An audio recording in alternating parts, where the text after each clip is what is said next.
Selamat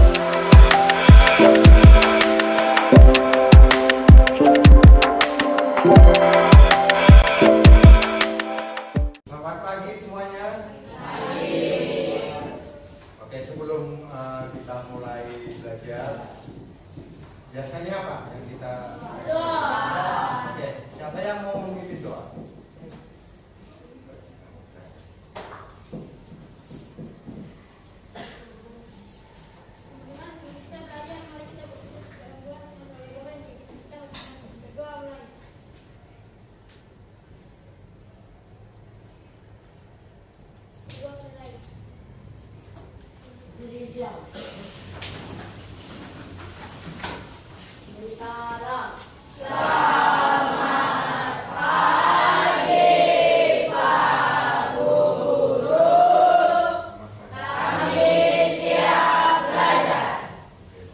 Sebelum pembelajaran kita mulai ya, coba kalian lihat kanan kiri, barangkali ada sampah atau ada. Kalau ada tolong diambil terus dibuang. Ada?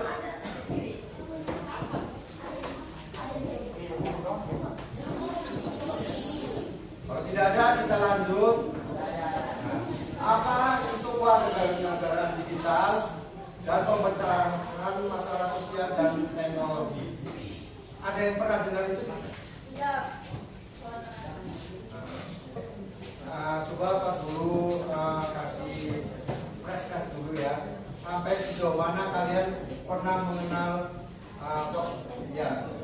pemecahan masalah sosial dengan teknologi? Oke. Kelompok 1, 2, 3, 4, 5, 6, 7, 8. Nanti satunya gabung yang sebelah sini ya.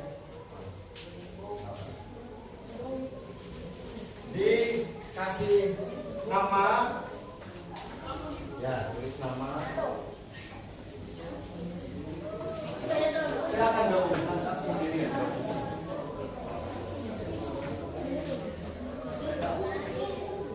Tulis nama kelompok ya. Namanya, nama lengkap Pak.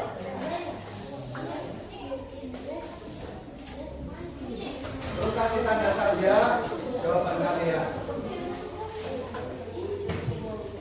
Bapak Guru kasih waktu 5 menit. Gimana ada yang sudah selesai? Oke. Silakan. Ya, dikumpul yang sudah selesai, silakan dikumpul.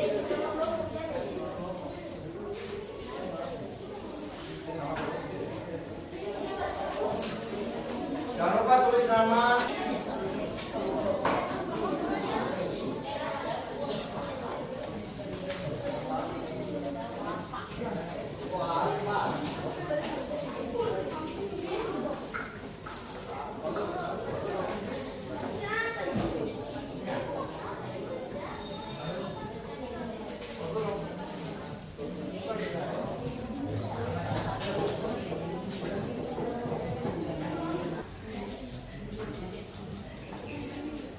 Oke, baik. Kita akan belajar kewargaan digital dan pemecahan masalah sosial dengan teknologi.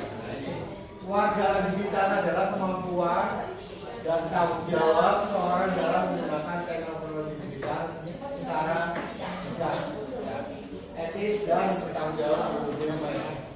Nah, ciri-ciri warga digital yang baik itu apa? Kalau di depan nyatakan ya. Kalian kan pernah main apa? Kira-kira kamu siapa? Ya betul. Jadi kalian kalau dapat berita yang tidak real, maksudnya kalian jangan di-share lagi. Boleh. Menjaga keamanan akun, kerusakan dan bertabung. Nggak boleh hoax terus bicara seperti. Oke, terus yang kedua, tujuannya membentuk masyarakat digital yang cerdas, beretika dan saling sama ya. Jadi kalian kalau kalau sedang chatting atau apa itu saling menghargai.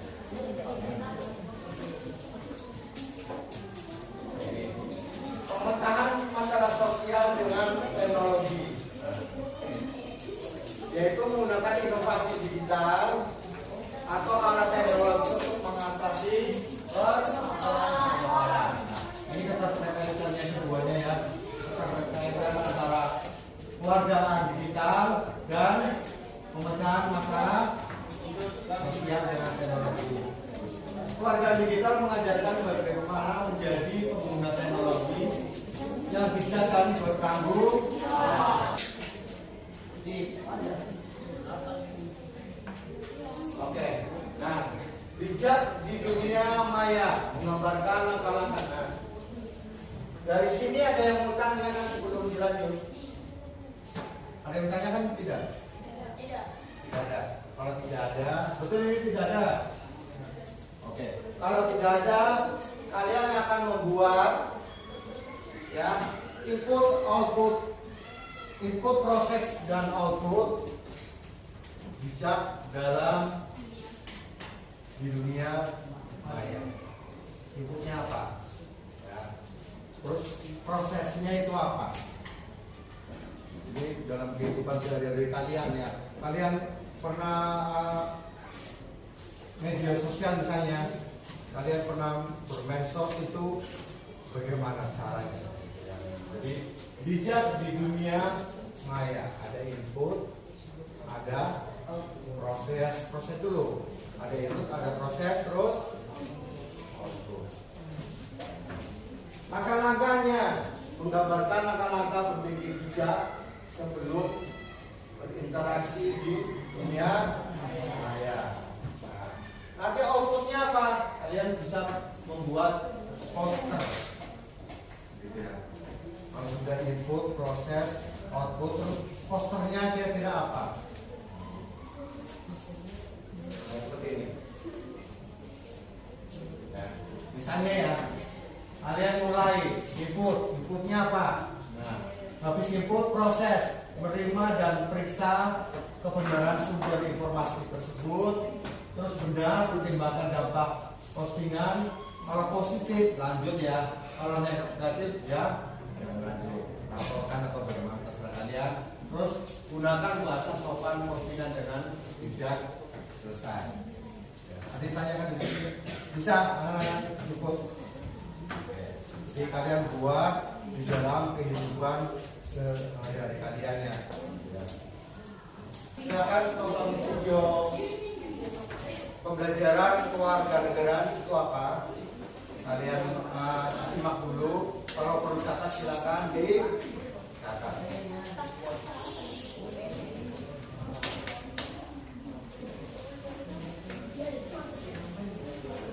Di era digital pun baik, apa yang salah, menunjukkan kecerdasan perilaku teknologi dan juga membuat pilihan yang tepat ketika menggunakan teknologi. Pasti kalian bertanya-tanya lagi, apa sih kewargaan digital itu? Itu judulnya kewargaan digital, yang penting banget. Emang apa sih pentingnya? Oke, sekarang kita jawab. Jadi, sesuai sama pengertiannya, kewargaan digital itu adalah norma perilaku yang tepat terkait pengguna teknologi. Jadi, kewargaan digital itu penting karena dia mengatur kehidupan kita di dunia maya supaya kita dapat manfaat positif dari teknologi. Sekarang kita kenalan yuk sama pencetus konsep kewargaan digital. Dia adalah McCabe, penulis buku Digital Citizenship in School. Kata McCabe, ada 3 konsep dasar dalam kewargaan digital, yaitu respect yang berarti menghargai diri sendiri dan orang, educate yaitu mengedukasi diri sendiri dan terhubung dengan orang lain, dan protect yaitu melindungi diri sendiri dan orang lain. Nah, lalu dari konsep dasar tadi dikelompokkan lagi pelaksanaan kewargaan digital itu dalam 3 lingkungan yang masing-masing punya 3 komponen, jadi jumlahnya 9 komponen. Mari kita bahas satu-satu.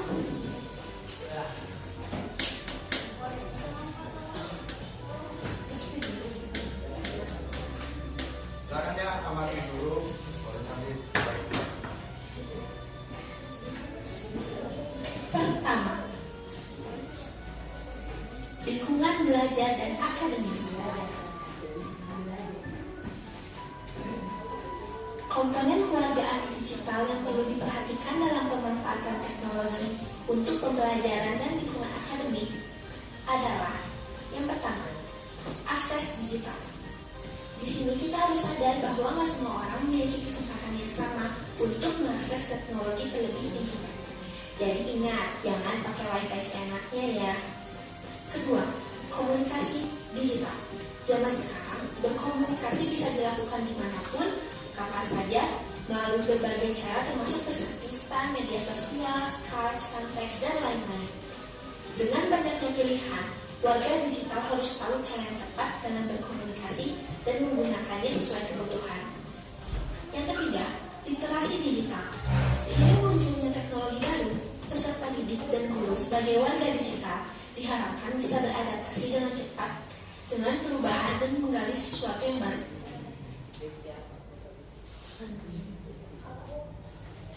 Kedua, lingkungan sekolah dan tingkah laku.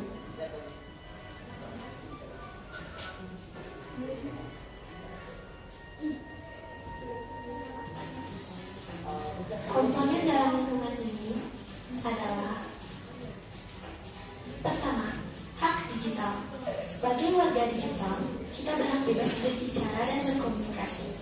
Namun dalam menikmati hak ini, kita juga punya kewajiban, yaitu tidak boleh mengganggu hak orang lain dan harus menghormati hak orang lain. Kedua, etiket digital. Perilaku dalam bermedsos yang tepat dan benar sangatlah penting. Setiap orang yang menggunakan teknologi harus mematuhi prinsip dasar dalam berhubungan, yaitu perlakukan orang lain bagaimana Anda ingin diperlakukan. Ketiga, keamanan digital. Sebagai warga digital, kita harus waspada akan tindak kejahatan, misalnya dengan tidak membuka operasi unduhan sembarangan dan memantau serta melindungi identitas dan informasi pribadi mereka secara terus-menerus.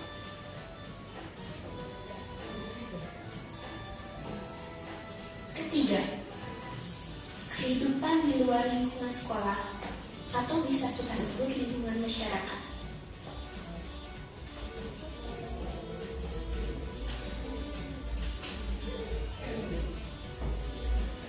Komponen dalam lingkungan ini adalah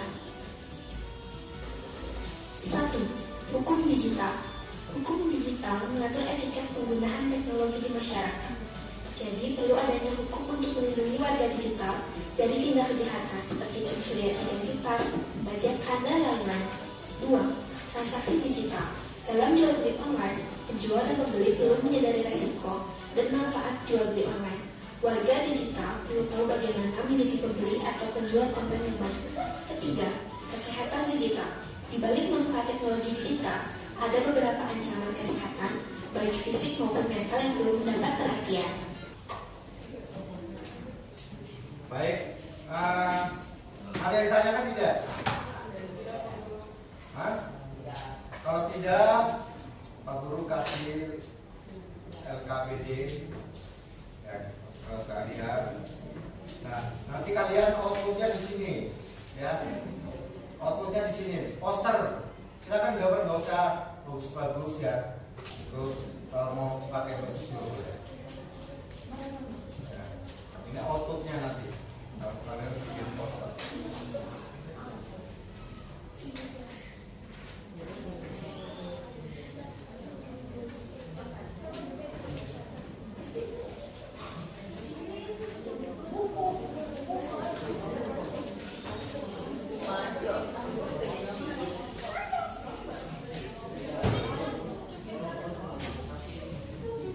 Silakan kerjakan dengan kelompoknya dan nanti presentasi setiap kelompok presentasi. Silakan.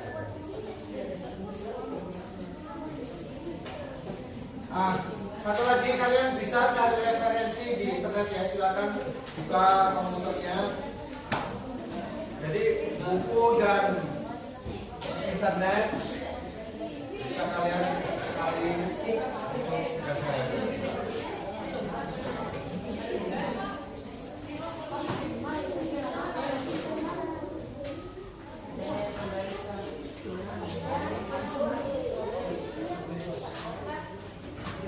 Warna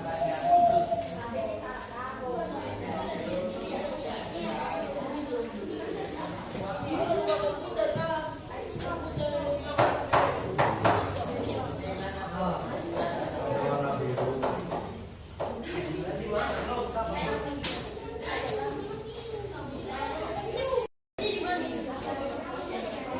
Ya, bagaimana? Bagaimana?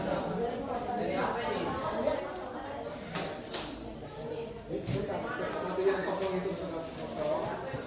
Ya, di lepas.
Maaf ya, mau tidak?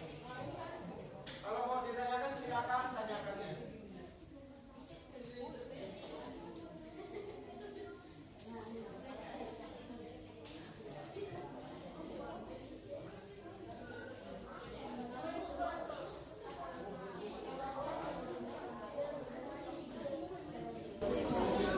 Silakan bekerja sama.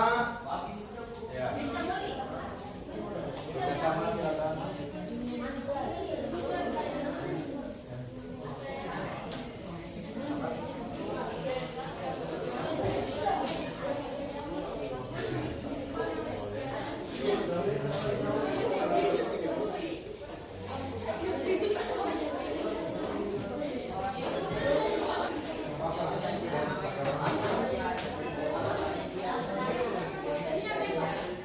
Iya, nggak apa-apa.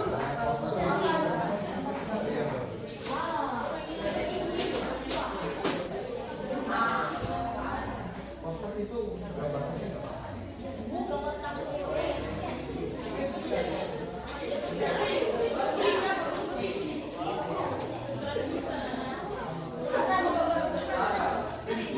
Ya sesuai dengan kondisinya. Hah?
Inputnya apa? Outputnya proses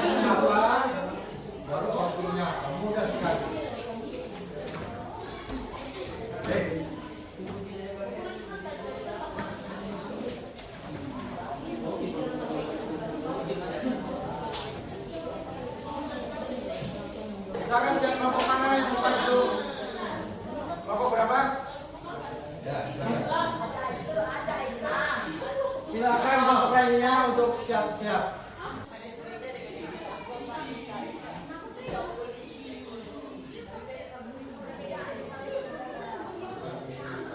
Silakan. Oke, kalian mulai simak ya.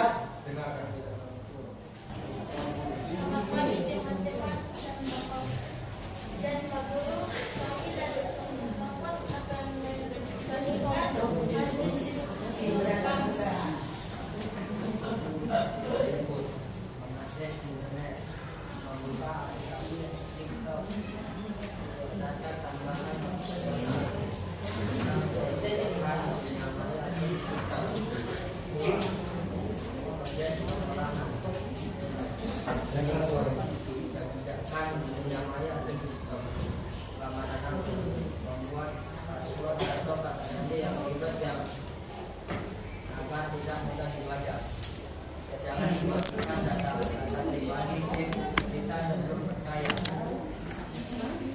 Cek kita di internet apakah hoax atau bukan. Jangan cepat percaya lalu laporkan jika berita hoax. Harus berbully. Jika kita di jangan lalu laporkan ke Anda. Ketiga, tersebut jangan berita selalu sopan dan bertanggung jawab di TikTok.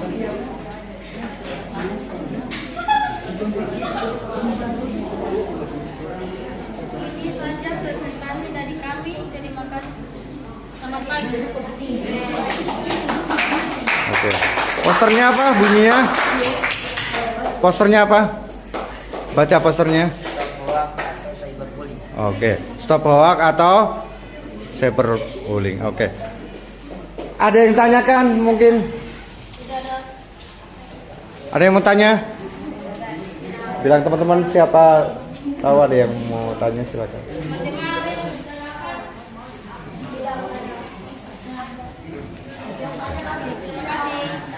Oke, tepuk tangan buat kelompok 5.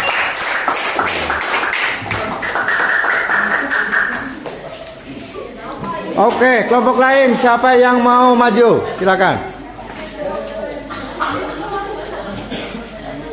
Silakan. Memberitakan berita hoax. Silakan.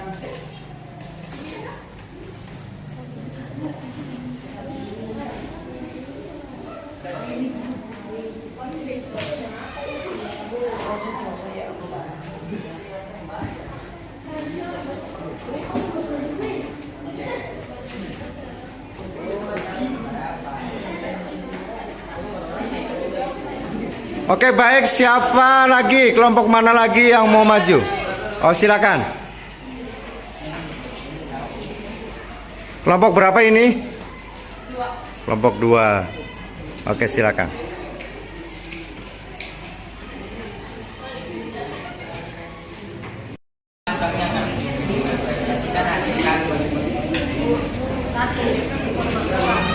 Akses internet, kita dapat menyalakan gadget dan ingin membuka aplikasi seperti browser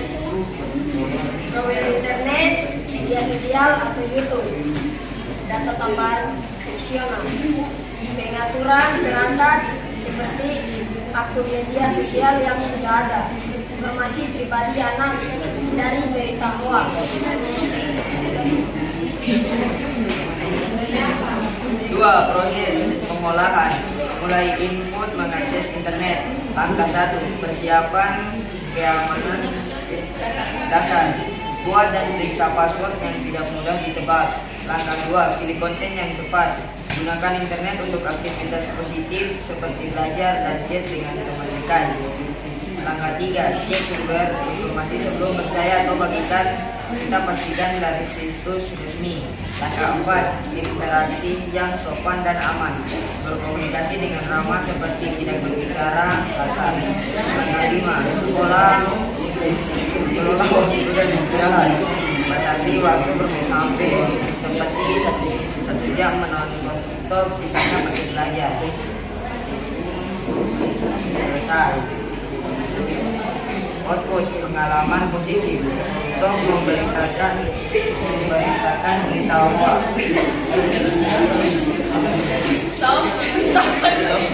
Bagaimana? Untuk memberitahu. Memberitahu. Oke, terima kasih. Ada yang ditanyakan dulu, sabar dulu. Ada yang tanyakan tidak? Bilang. Teman-teman, Teman-teman, sementara ada pertanyaan. silakan kalau mau ditanyakan silakan ya. Ada yang tanya? Oke. Sekian dan terima kasih. Oke, tepuk tangannya buat mereka.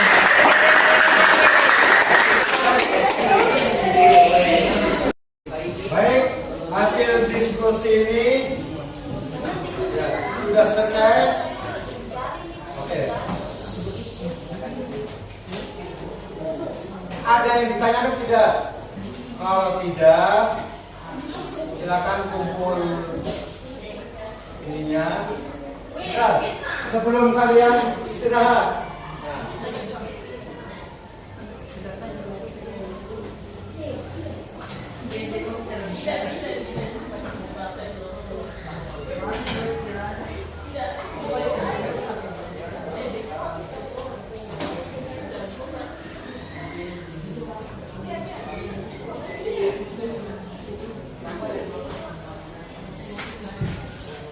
Oke, tulis refleksinya.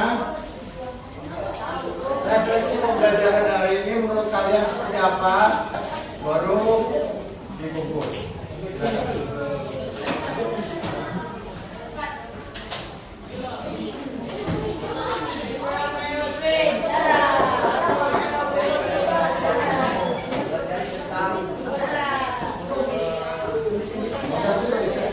Kalau sudah, silakan duduk. Silakan, kalau sudah, silakan.